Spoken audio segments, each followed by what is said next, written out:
আসসালামু আলাইকুম। মুন্নি আপাই কট খাইছে। মুন্নি সাহা আমার সিনিয়র কলিগ। মানে একসময় সাংবাদিকতা করতাম তো। সেই সময় আমার অনেক সিনিয়র ছিলেন তিনি আর কি।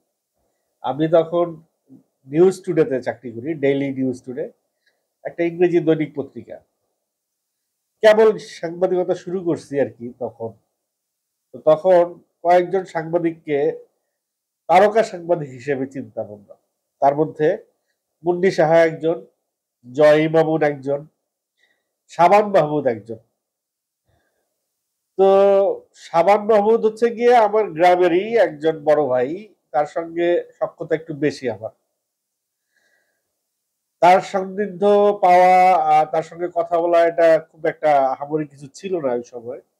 কিন্তু মুন্নি সাহার সঙ্গে একটা ছবি তুলতে পারা, বা তার সঙ্গে গিয়ে দুইটা কথা বলা, বা তার সঙ্গে একসঙ্গে বসে এক টেবিলে খাওয়া, এটা আমাদের কাছে, আমরা যারা ওই সময় ইয়াং জার্নালিস্ট, তাদের কাছে একটা ব্যাপার ছিল। তো যাই হোক, একটা পলিটিক্যাল ইভেন্টে গেছিলাম, সম্ভবত খালেদা জিয়ার কোনো প্রোগ্রামে গেছিলাম নিউজ কভার করতে। তো ওই ইভেন্টে মুন্নি সাহা ছিল। তো ইভেন্ট শেষ করে প্রেস ব্রিফিং শেষ হওয়ার পরে আমরা যখন বেরোইছি, বের হওয়ার পরে মুন্নি সাহাকে দেখে তো আমার ভেতরে উথাল পাথাল শুরু হয়ে গেছে। ওরে বাবা, এত বড় সাংবাদিক, তার সাথে যে একটু কথা বলতে হবে। যাই হোক, গেলাম, যা পরিচয় দিলাম এবং কথা বললাম। সেও খুব আন্তরিকতার সঙ্গেই কথা বললো আমার সঙ্গে, এবং ছোট ভাই হিসেবে খুব ভালো ট্রিটমেন্ট দিল। মানে সে অহংকার টহংকার ওরকম কিছুই না, একবারে মাটির মানুষ।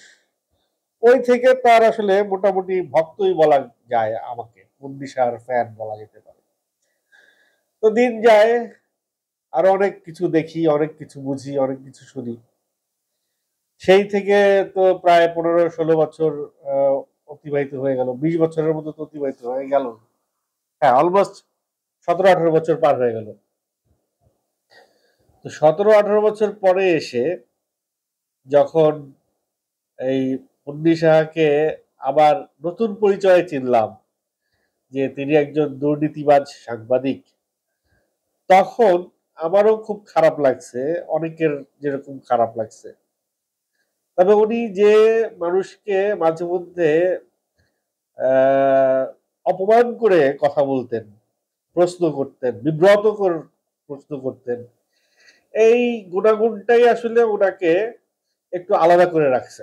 সবাই তো তেল মাইরা কথা বলে, কিন্তু মুন্নি সাহাই তেল না মাইরা একেবারে সরাসরি হিট দিয়ে কথা বলে। তো যার কারণে ওনারা সবাই এড়াই চলতো। আর ওনার তো অনেক অরৈল সম্পত্তি হয়েছে।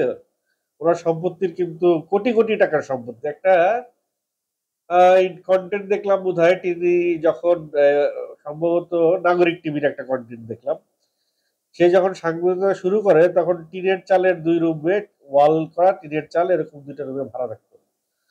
আর এখন তার এবং তার নামে, তার হাজবেন্ড তাপসের নামে, তার হাজবেন্ডের নামও নাকি তাপস, যাই হোক, তার এবং তার হাজবেন্ডের নামে বিভিন্ন ব্যাংকে 10 কোটি টাকার উপরে ফিক্সড ডিপোজিট আছে।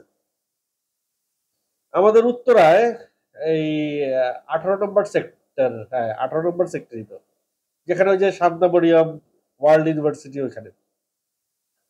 তো ওই সেক্টরের পূর্ব দিকে, হ্যাঁ পূর্ব দিকে একটা বট গাছ আছে। শান্তামরিয়াম ইউনিভার্সিটির পূর্ব দিকে একেবারে 18 নম্বর সেক্টরের সীমানা ঘেঁষাঘেঁষি একটা বট গাছ আছে। সেই বট গাছের নিচে একটা চায়ের দোকান আছে। তো আমি মাঝে মধ্যে আমার গাড়িটা নিয়ে ওইখানে যাই। আমার একটা বন্ধু আছে, ওরে ড্রাইভিং শিখাইছি, ওনাকে ড্রাইভিং শিখাইছে, উনি একজন বড় অফিসার। তো সে সবার সামনে ড্রাইভিং শিখতে চান না, একটু আড়ালে আবডালে শিখতে চান, এই কারণে ওইখানে নিয়ে গেছিলাম 18 নম্বর সেক্টরে। আমার গাড়ি দিয়ে ওনারে কয়েকদিন ড্রাইভিং শিখাইছি। ওই চায়ের দোকানে বসে চা খাইতে যেতাম। হঠাৎ একদিন ওই চা খাইতে খাইতে আমি একটু আশেপাশে হাঁটলাম, দোকানটার আশেপাশে।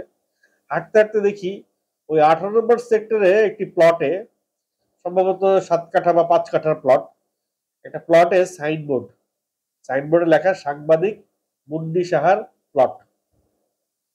তার মানে এই যে এই এই ইয়েতে এসে 2024-এ এসেও তার একটা প্লট হয়েছে উত্তরা 18 নম্বর সেক্টরে। আর আর কোথায় কি আছে সেগুলো তো আল্লাহ জানে তার কোথায় কি আছে। তো এখন মুন্নি শাহ কট খাইলো কারণ বাজারে বাজার করতে যাইয়া। নবাব সিরাজউদ্দৌলা কট খাইছিল খিচুড়ি আনতে যাইয়া। মানে ওই যে পাবলিক রে যখন কি ভোজ জানি বলে, কাঙালি ভোজ, কাঙালি ভোজের মতো করে যখন খিচুড়ি খাওয়াইতেছিল, ওই ক্ষুধার যন্ত্রণা সহ্য করতে না পেরে নবাব সিরাজউদ্দৌলা গেছিল পরিবারের জন্য সেই খিচুড়ি আনতে। খিচুড়ি আনতে যে তার পায়ের যে জুতা ছিল মণিমুক্তা খচিত, সেই জুতা দেখা মাঝি চিরা ফেলছে এবং খবর দিচ্ছে সবাইকে। ওই ইংরেজরা এসে তাদের ওখান থেকে গ্রেফতার করে নিয়ে গেছে। আর মুন্নি সাহা এত পয়সা মালিক, এত টাকা পয়সা সে অবৈধভাবে অর্জন করছে, তার এখন এই মুহূর্তে আইসা কারণ বাজারে সবজি কেনার কোনো দরকার ছিল? কোনো দরকার ছিল বলেন? সে তো যাবে সুপার শপে, তার এত টাকা খাবে কে? সে যেই টাকা কামাই করছে এই টাকা খাওয়ার তো লোক নাই।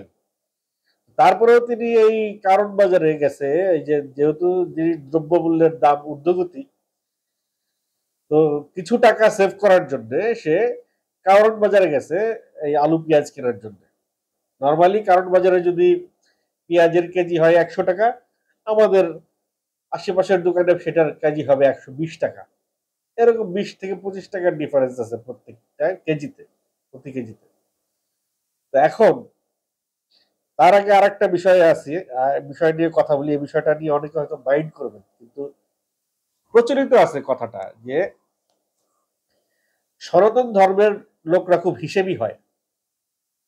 যেমন কলকাতার একটা কথা প্রচলিত আছে, কলকাতায় যদি কারোর বাড়িতে যদি আপনি বেড়াইতে যান, তখন তারা প্রশ্ন করে, দাদা খেয়ে এসেছেন না গিয়ে খাবেন? অথবা আপনাকে যদি নাস্তা দিয়েই ফেলে, তখন বলবে যে দাদা অর্ধেকটা মিষ্টির পুরোটাই কিন্তু খেতে হবে। মানে মিষ্টি আপনাকে অর্ধেকটা দিছে, এটার পুরোটাই খেতে হবে। তো মুন্নি সাহার নাম থেকে আপনারা বুঝতে পারছেন আপা সনাতন ধর্মের, এবং তিনি অনেক হিসেবে। তার এই যে সারা জীবনে সে জামা কাপড় যেগুলো পরছে, কোনো পয়সাওয়ালার মালিক এইরকম জামা কাপড় পরে, মানে আমার কাছে যদি টাকা পয়সা থাকতো তার মতো, আমি বোধহয় তার মতো করে ড্রেস আপ করতাম না।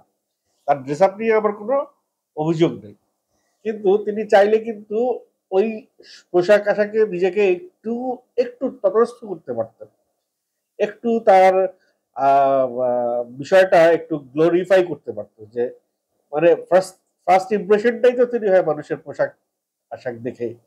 তো সেই জায়গা থেকে তিনি কিন্তু শুরু থেকেই সাদামাটা জীবনযাপন করেছেন, এবং সেই সাদামাটা জীবনযাপন হিসেবে জীবনযাপনের একটা অংশ হিসেবেই সম্ভবত তিনি এই কারণ বাজারে গেলেন এবং ধরা খাইলেন।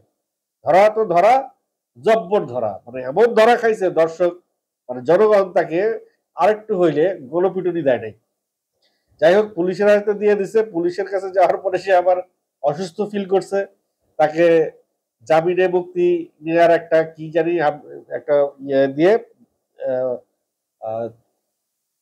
বন্ড দিয়ে তাকে ছেড়ে দেওয়া হয়েছে, সে পরিবারের কাছে তাকে ন্যস্ত করা হয়েছে। এখন কথা হইল যে মুন্নি সাহা কি একাই দুর্নীতিগ্রস্ত সাংবাদিক ছিল? না, অনেক দুর্নীতিগ্রস্ত সাংবাদিক আমাদের মিডিয়াতে ছিল, আছে এবং ভবিষ্যতেও থাকবে। এদেরকে আমরা ইয়েলো জার্নালিজম বলি। টাকার, কাঁচা টাকার গন্ধ আর কাঁচা টাকার লোভ অনেকেই সামলাইতে পারে না। আবার আমাদের মাঝে অনেক ভালো সাংবাদিকও ছিলেন, যেমন সাগর রুনি। কোনো অন্যায়ের বিরুদ্ধে মাথা নত না করে নিজের জীবনটা পর্যন্ত দিয়ে দিছে। তো সাগর রুনি যেখানে নিজের যে নিজেদের জীবন দিয়ে দেয়, সেখানে মুন্নি সাহারা দাপিয়ে বেড়ায়। এই বিষয়টাই আসলে খারাপ লাগে। ওই খারাপ লাগা থেকে অনেকে আলহামদুলিল্লাহ বলে, অনেকে স্যাটিসফাইড রিয়াকশন দেয়, অনেকে স্মাইল রিয়াকশন দেয় যে মুন্নি সাহা কট খাইছে। তো যাই হোক, একটা আদর্শ নিয়ে, একটা নীতি নিয়ে সাংবাদিকতা শুরু হয়। নাগরিক টিভির বিষয় অনুযায়ী, নাগরিক টিভির তথ্য অনুযায়ী তাকে নাকি ইন্ডিয়ান র তাকে ব্যাকআপ দেয়, যার কারণে বাংলাদেশের সাবেক স্বৈরাচারী প্রাইম মিনিস্টার পর্যন্ত তার কোনো ক্ষতি করতে পারে নাই। যেখানে পিএম এর সাথেও সে কিন্তু ছলচাতুরি 2 নম্বরই করছিল। আপনাদের মনে আছে কিনা জানি না, প্রথম আলোর এক সাংবাদিক সরকারি সচিবালয়ে গিয়ে একটা নথি চুরি করে নিয়ে আসতে চাইছিল, সেই সাংবাদিককে কিন্তু জেল খাটতে হয়েছে। আর মুন্নি শাহ প্রাইম মিনিস্টারের সাথে একান্ত আলাপ গোপনে ভিডিও করে বের হয়ে যাওয়ার সময় ধরা খায়া পরেও সে বহাল তবিয়তে আছে। মুন্নি শাহর কিন্তু কিছুই করতে পারেনি। আদতে মুন্নি শাহর কি কেউ কিছু করতে পারবে কিনা জানি না, তবে একটা জায়গায় তো আছে বাংলাদেশের, যে জায়গাতে আসলে মানুষ একটু বিশ্বাস করতে চায়, ট্রাস্টের জায়গা, যে সংবাদপত্র, সংবাদ মাধ্যম। মানুষ দিন শেষে সংবাদের দিকে তাকিয়ে থাকে, যে ওই সংবাদটা মানে যে যারাই বস্তুনিষ্ঠ সংবাদ পরিবেশন করে সেই চ্যানেলটা দিয়ে খুলে বসে থাকে, যে কিছুই যদি না করতে পারি, কিছুই না করতে পারলেও অ্যাটলিস্ট মানে সত্য সংবাদটা শুনে মানুষ কিছুটা স্বস্তি উপলব্ধি করে, যে না, সত্যি এখনো জীবিত আছে, সত্য কথা এখনো বলার লোক আছে। তো সেই জায়গা থেকে আসলে মুন্নি সাহার যে পতন, যেটি অনিবার্য ছিল, সেটি এটাই, এরকম পরিণতি দেখার কথা ছিল, সেটাই সে দেখছে। প্রকৃতি তার আপন নিয়মে শাস্তি দেয়, সেই শাস্তি থেকে মুন্নি সাহা কেন কেউই ছাড় পাবে না। দুনিয়াতে তার কর্মের কিছুটা মানে ফল তাকে ভোগ করে যেতেই হবে, যতই পরপারে বেহেশত বা স্বর্গের হিসাব আসুক, দুনিয়াতে তাকে কিছু না কিছু সাফার করে যেতেই হবে। তো এত অঢেল সম্পত্তি, এত প্রতিপত্তি, এত মান সম্মান সম্মান কোনো কিছুই কাজে আসলো না মুন্নি শাহর। তিনি অসুস্থতা বা সিক হয়ে মানসিক ট্রমা নিয়ে এখন বসবাস করতেছে, কখন তাকে রাস্তায় কেউ মানে অপমান করে। তো এই জায়গা থেকে আসলে আমাদের অন্যান্য যারা আছেন, সেই এরকম যাদের মন চায় এরকম মুন্নি সাহার মতো সম্পদ করতে, তারা বোধহয় এই জায়গা থেকে কিছুটা শিক্ষা দেবেন। যাই হোক, মুন্নি সাহার মতো যারা যারা এই ইয়েলো জার্নালিজম করেছেন এবং অন্যায় করেছেন, তাদের সঠিক তদন্ত করে বিচারের আওতায় নিয়ে আসা হোক।